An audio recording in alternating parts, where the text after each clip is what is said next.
John Kiriakou, who's a former CIA analyst, has talked about how, in the CIA in particular, you want to cultivate a source because you need their intelligence, you need their information. It's essentially agency policy to give them anything they ask for in order to secure access to that information and that intelligence, even if it's kids.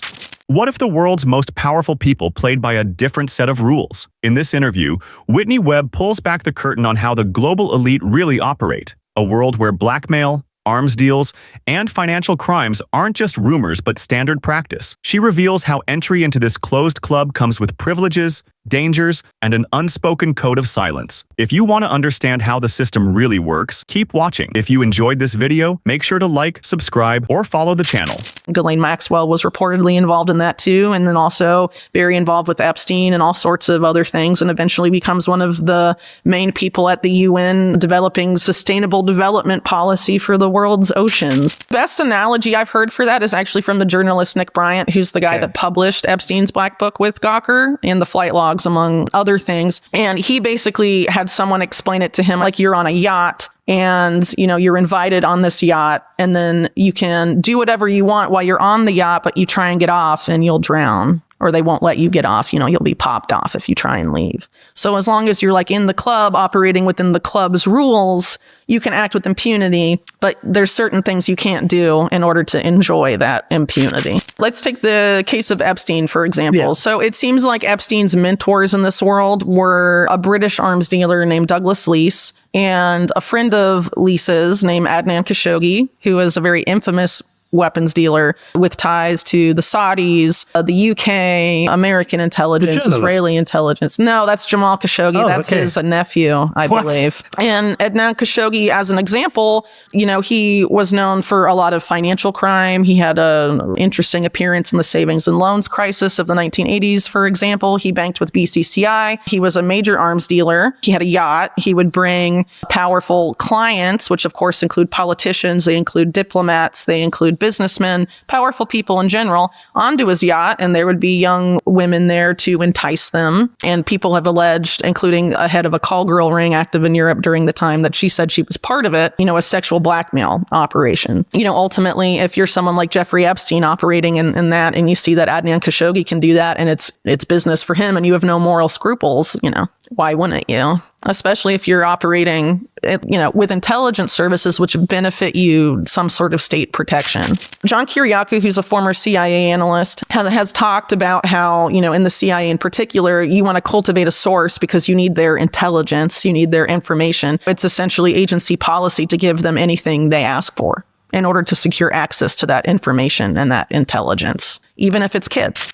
And it's even beyond just the agency. So BCCI, this bank, right? The U.S. Senate report on it absolutely says that they also engaged in sex trafficking of minors to elite members of the bank. It's intelligence. It's information. Sure. Yeah. So any sort of access to information that you can use to your benefit, they want to secure that to get an edge over their competing intelligence agencies. And they will justify anything in the name of securing that intelligence. That's what Operation Underworld was about. We need intelligence from the mob, so we have to team up with the mob, even though it's bad to team up with organized crime. But then they become organized crime. At that point, it became organized crime. Well, even before Operation Underworld, this same national crime syndicate, like in New York, had taken over the Democratic Party because they took over the unions. And so, they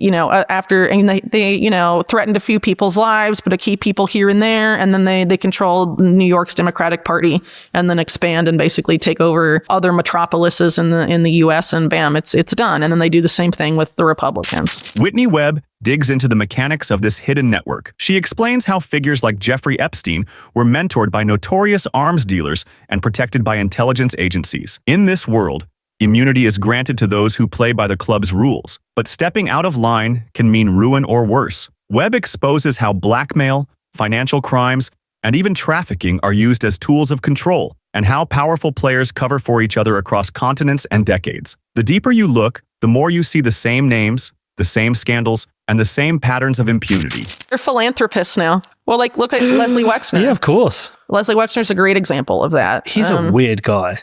That's one way to put it. In the interest of just keeping this on the organized crime, Leslie Wexner, his tax attorney, got shot in the face in broad daylight a few days before he was supposed to testify to the IRS. And Columbus, Ohio police obviously investigated this murder and produced this document that talks extensively about Leslie Wexner and his ties to organized crime interests. And that was destroyed by the police, supposedly destroyed by the Columbus chief of police. But this local journalist and attorney named Bob Fitrakis obtained it accidentally through a Freedom of Information Act request. And then when confronted with it, that police chief was like, "Oh, I thought I destroyed it. How'd you get it?" Tried, openly admitted to try and cover it up. But I mean, Wexner, for his estates, hires people from Columbus PD, or at least did during that time, to be his private security at his developments like New Albany and places like that. So, and he's the most powerful man in Ohio, the richest man in Ohio by far. So, I mean, you want to be somebody in Ohio politics, you have to go through Wexner. I mean, even J.D. Vance had a fundraiser at his house. Well, it was in the beginning of his career and before the team up with Peter Thiel. I would argue that neoconservatives have very successfully rebranded. And I think Peter Thiel is a very important example of that. So Peter Thiel, as an example, Palantir has been in the news, right? He's a co-founder of that. So how was Palantir created?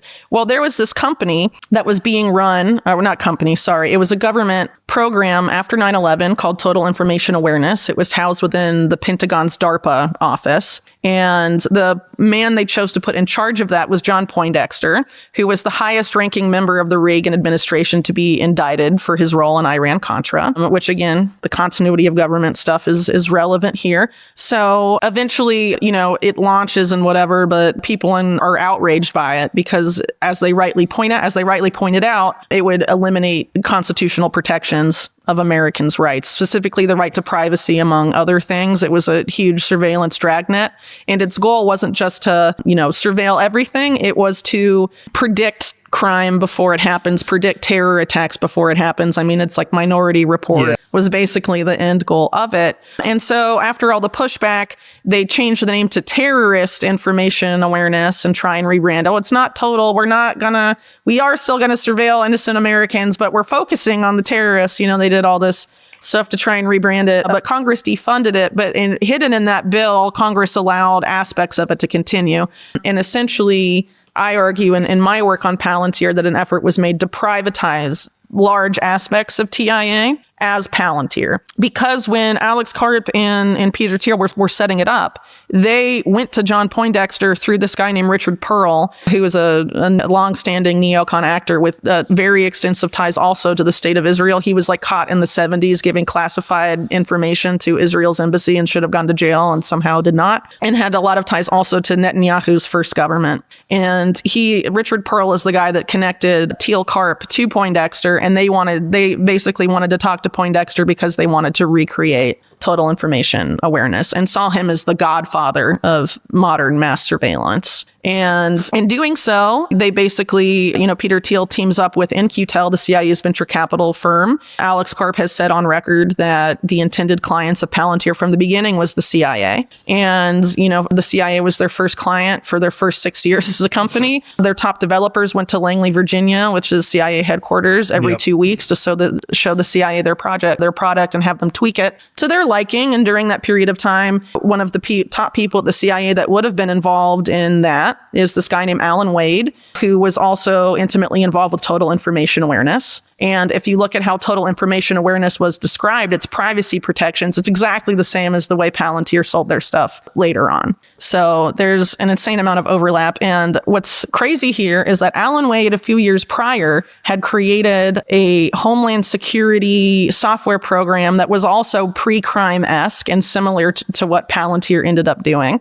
It was called Kiliad, and he teamed up with Christine Maxwell. Whitney Webb's investigation makes it clear the elite's biggest secret isn't just what they do, but how they shield themselves from consequences. Understanding this network is the first step to breaking its hold. If you want more fearless journalism that asks the questions nobody else will,